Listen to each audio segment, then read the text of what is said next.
Catholicism, Protestantism, how do they relate? One of the biggest issues when we try to relate the two is on the issue of justification. It's been said that really the most important issue involved with the Protestant Reformation in the 1500s was the issue of justification. How are people justified, seen as righteous before God, and therefore able to get into heaven? That's a big question. The Protestants began in the Protestant Reformation with the motto sola fide, only faith. And that is basically a scriptural passage in Romans that helps us understand that better.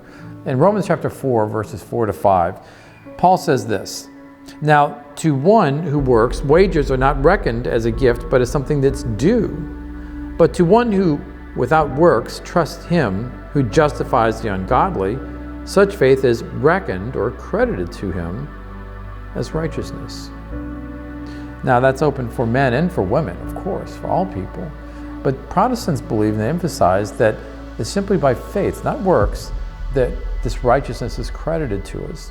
Well, a lot of times people, I think misinformed, unfortunately, say the Catholic Church is only about works, about earning your way into heaven. I was reading recently something called the Council of Trent, the statement that they made out of the Council of Trent, which met in the 1500s after the Protestant Reformation. And the Catholic Church had this meeting, the Council of Trent, in order to be able to clarify their view on justification.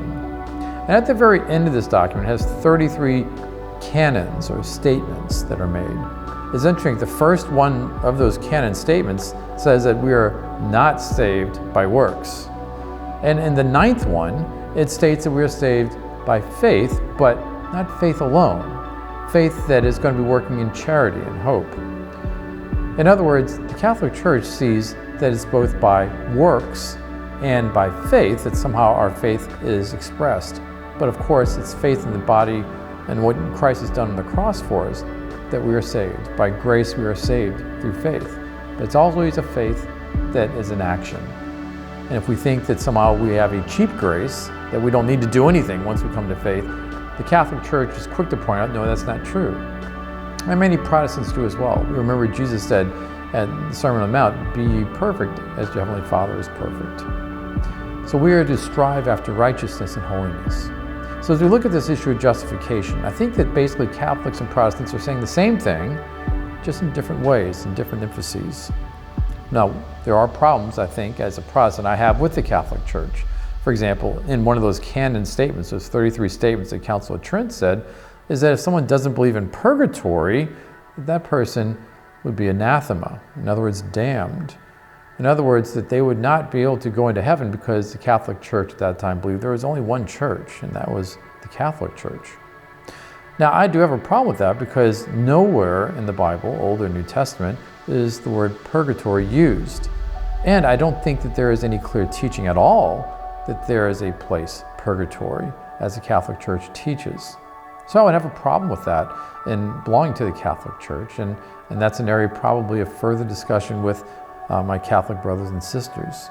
But those are some issues. There are some differences, definitely, in the Protestants and Catholics. But I think on the issue of justification, I think that we're saying the same thing, and just maybe emphasizing different ways. So as we go, we have dialogue with people in different denominations, especially Catholics and Protestants.